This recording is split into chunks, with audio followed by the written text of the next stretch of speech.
There are so many people in the world, and you know, you may be watching this right now, and you have these incredible ideas, and what you think is missing is motivation. And that's not true. Because the way that our minds are wired, and the fact about human beings is that we are not designed to do things that are uncomfortable or scary or difficult. Our brains are designed to protect us from those things because our brains are trying to keep us alive. And in order to change, in order to build a business, in order to be the best parent, the best spouse, to do all those things that you know you want to do with your life, with your work, with your dreams, you're going to have to do things that are difficult, uncertain, or scary, which sets up this problem for all of us. You're never going to feel like it. For me, one of the hardest things to figure out was, why is it so hard to do the little things that would improve my life? And what I've come to realize, and what we'll talk a lot about today, is that the way that our minds are designed is our minds are designed to stop you at all costs from doing anything that might hurt you. And the way that this all happens is it all starts with something super subtle that none of us ever catch. And that is with this habit that all of us have that nobody's talking about. We all have a habit of hesitating. We have an idea, you're sitting in a meeting, you have this incredible idea, and instead of just, saying it, you stop and you hesitate. Now, what none of us realize is that when you hesitate, just that moment, that micro moment, that small hesitation, it sends a stress signal to your brain. It wakes your brain up, and your brain all of a sudden goes, oh, wait a minute, why is he hesitating? He didn't hesitate when he put on his killer spiky sneakers. He didn't hesitate with the really cool track pants. He didn't hesitate with the NASA t-shirt. Now he's hesitating to talk, something must be up. So then your brain goes to work to protect you. It has a million different ways to protect you. One of them is called the spotlight effect. It's a known phenomenon where your brain magnifies risk. Why? To pull you away from something that it perceives to be a problem. And so you can truly trace every single problem or complaint in your life to silence and hesitation. Those are decisions. And what I do, and what's changed my life, is waking up and realizing that I'm never going to feel like doing the things that are tough or difficult or uncertain or scary or new. So I need to stop waiting until I feel like it. And number two, I am one decision away from a totally different marriage, a totally different life, a totally different job, a totally different income, a totally different relationship with my kids.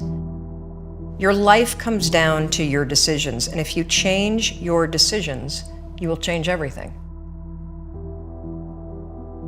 In the scheme of life, hitting the snooze button is not that big of a deal. But here's the thing about life. None of us wake up and say, today is the day I destroy my life. What we do is we kind of check out because it feels overwhelming.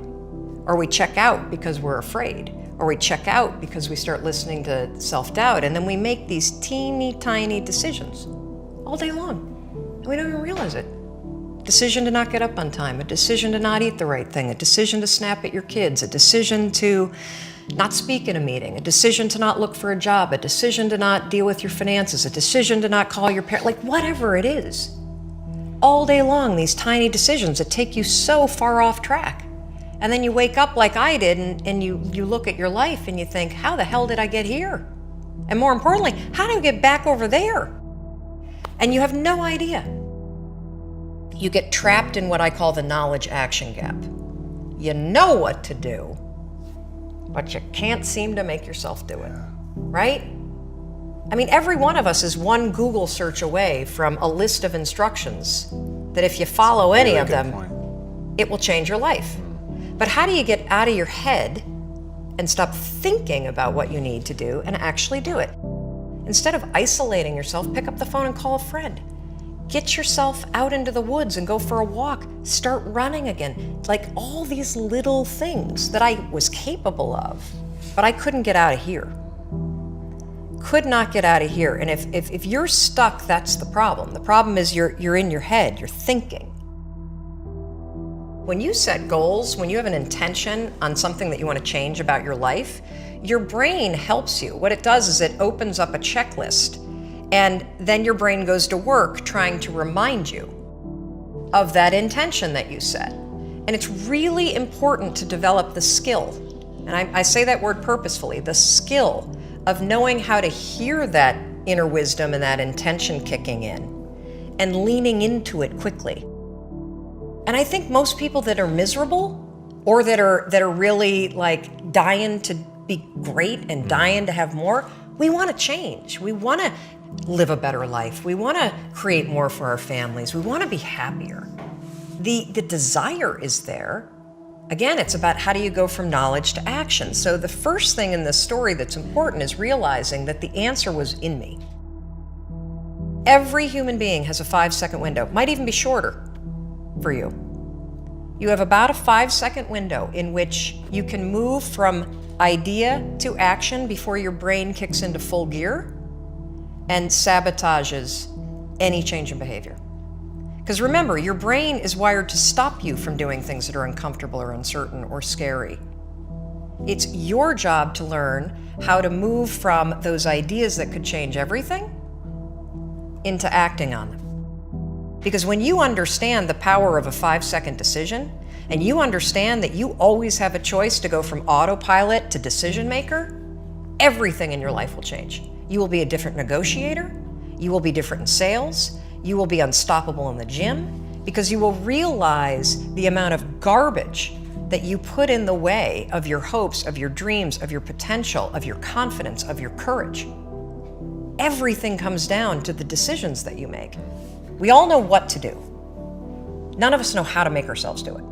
So I started researching it. Why does something so stupid work? Why? Why does something so silly create such powerful and profound change? Well, here's why. The rule is a form of metacognition. Metacognition is a fancy pants term that means something real simple. You can outsmart your own brain in furtherance of goals. There are tricks that you can use that actually outsmart the tricks your brain plays on you in furtherance of a higher purpose. We all know this. You can restrain yourself if you're in a situation that calls for it. You can jump into a raging river to save your dog or your kid. You can direct yourself in ways if it's important to you. And so the rule, what it does is it does something really remarkable. When you count backwards, 5, 4, 3, 2, 1, what you're actually doing is you're interrupting what researchers call habit loops that get encoded as closed loop patterns in your basal ganglia. That's the part of the brain where your feelings, where your emotions, every habit that you have, which is nothing more than behavior that you repeat that you don't even think about. And so when you go 5, 4, 3, 2, 1, it interrupts what's going on here that's spinning without you thinking, and it moves and awakens your prefrontal cortex. So when you hit 1, your habit has been interrupted. So you've interrupted self-doubt, you've interrupted maybe snapping at your kids, you've interrupted the desire to grab for a drink. You've also, by counting backwards, done an action. It's awakened your prefrontal cortex. That is the part of the brain that you need that's awake when you're changing behavior, when you're learning new things. When you hit 1, it's also a prompt. So in the language of research, you'll hear people talk about starting rituals. That is something that's proven to help you learn a new habit. The 5-second rule, when you repeat it, becomes a starting ritual that triggers you to act with confidence, that triggers you that this is a moment for courage, that triggers you to shift gears. And because you've also done the manual work of awakening the part of the brain that you need to change, you've set yourself up for success. It doesn't work if you count up, because you can keep going. And also, counting up doesn't require focus. If you count backwards, 5, 4, 3, 2, 1, it, again, awakens the prefrontal cortex and it prompts you to move.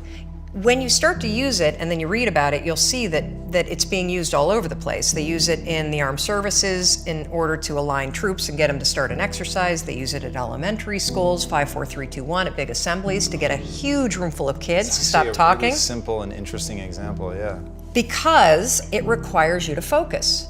It's not a habit. It will become a habit that prompts you to have confidence and courage. But in the beginning, it interrupts patterns of behavior that you do on autopilot. It helps you assert control, and it teaches you how to become the kind of person that moves from thinking about something to actually doing it. Change comes down to 5-second decisions, and this is why the 5-second rule is important for everybody to know. It's your job to push yourself. And I don't care if you're Dr. Martin Luther King Jr., or you're Michelangelo, or you're Lin-Manuel Miranda, who wrote Hamilton, you will struggle with self-doubt.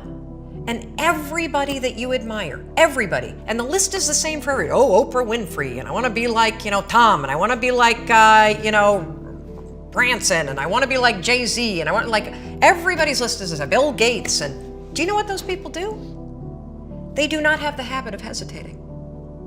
They trust themselves.